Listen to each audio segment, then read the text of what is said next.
Welcome to This Explainer. Today, we're diving straight into some absolutely brilliant insights from marriage and family therapist Figs O'Sullivan, all about building a genuinely healthy relationship with yourself. Look, if you've ever felt that weird twinge of anxiety on a quiet Sunday afternoon, or maybe caught yourself jumping from one relationship right into the next just to avoid an empty house, you're gonna find some incredible value here. We are unpacking a complete guide to shift from just surviving being single to actually thriving in your own company.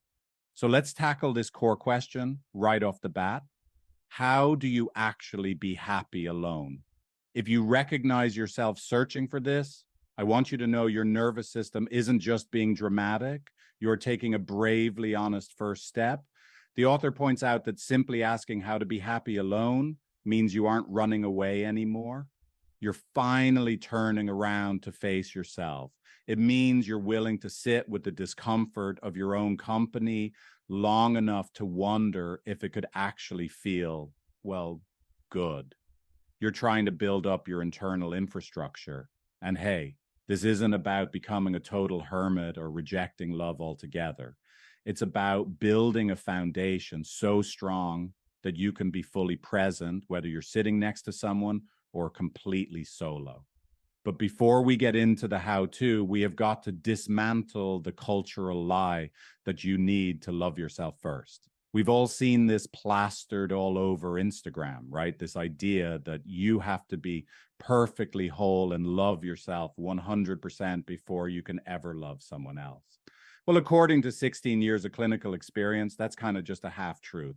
Think about it. You don't learn to swim by reading a book about water. You actually become sovereign through relationships and going through repairs with people.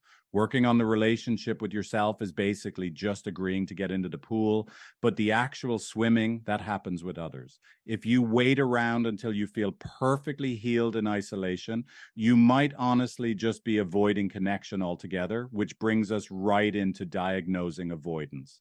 The drawbridge versus the wall. To really grasp the difference between genuine healthy solitude and avoidant isolation, the author uses this fantastic clinical metaphor. Imagine a wall. A wall is permanent. It's a survival strategy that essentially says, I've been hurt, so nobody gets in ever. It looks like strength on the outside, but really it's just terror dressed up as self-sufficiency.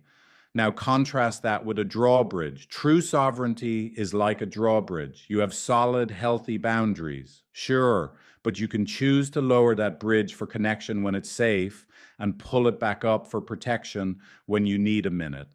It's autonomy without forcing yourself into exile. Now, if your drawbridge gets stuck in the up position and you literally can't tolerate your own company, you can end up in what the therapist calls a suffering bubble. It's this incredibly tragic dynamic where you're emotionally isolated, even if you're physically sitting right on the couch next to your partner. You end up using them as a buffer against your own mind, which isn't love, is it? It's emotional outsourcing, and the data on this is pretty wild. Data collected from over 40,000 people taking the author's clinical relationship quiz revealed a massive paradox. The absolute loneliest people out there, they aren't usually the ones living by themselves. They are very often the people trapped in failing relationships where they just aren't being seen. So let's talk about the nervous system factor and why being alone can hurt so much. Why does a quiet Sunday afternoon sometimes feel like a literal 5-alarm fire? Well, it comes down to biology, specifically your ventral vagal complex. This is a part of your nervous system that evolution literally hardwired to seek out and maintain human connection. Because back in the day, being alone meant you were in real danger. So when you're alone today, especially if you're not used to it, your body can interpret that lack of connection as an actual threat to your life. It drops you straight into a fight, flight, or complete shutdown response. Your body seriously doesn't know the difference between I decided to stay in and read tonight and I've been abandoned by the tribe and I'm going to die. So how do we fix it? not with sheer willpower. You don't just force yourself to endure agonizing isolation. You use gentle, repeated exposure to comfortable solitude. You start with really small doses and build your tolerance up gently. You're basically teaching your nervous system, literally rewiring those neural pathways over time, that being alone equals safety, not danger. Let's move to the practical application and look at some everyday practices for finding genuine solitude. The therapist lays out 6 specific daily practices to help you build up that internal drawbridge we talked about. They range from witnessing your own emotions with compassion instead of judgment, to investing heavily in non-romantic friendships since we are so hardwired for connection. But I want to really zero in on a couple of the most transformative ones right now. First off, we absolutely have to stop confusing self-soothing with self-regulation. This one is a total game changer. Self-soothing is grabbing your phone to scroll, pouring a drink, or binge watching a show just to make a bad feeling stop. It's numbing out. Self-regulation's completely different. It's the ability to name the uncomfortable emotion, sit with it, and just let it pass. If you can set a timer for just 5 minutes and sit with a difficult feeling without reaching for a distraction, you literally prove to your nervous system that you are safe. You don't need an external rescue. It's also super important to practice the distinction between loneliness and solitude. Loneliness is that agonizing feeling that something is missing. Solitude, though, that's the peaceful, grounded feeling that absolutely nothing needs to be added. You have to honor true solitude as a space of enoughness. When you're alone, notice which state you're in. And when you do catch yourself in genuine solitude, let yourself actually enjoy it rather than instantly filling the room with noise just because of some old avoidant habit. Okay, bringing us to the sovereign you and rebuilding after loss. This is a really compassionate truth for anyone navigating these waters after a major life change, especially if you're recently single after a long-term relationship. The author puts it so perfectly. When that goes away, you don't just lose a partner, you lose an operating system. Think about it.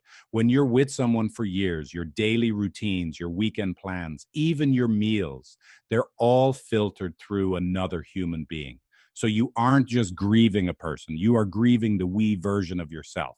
And losing that shared operating system, yeah, that causes some massive, entirely understandable disorientation.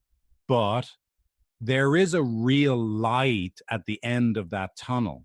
Building a sovereign US has to begin with a sovereign you. Ultimately, treating your relationship with yourself with deep curiosity and patience is the only way to eventually bring your real, grounded, wonderfully complicated self into a healthy romantic partnership later on.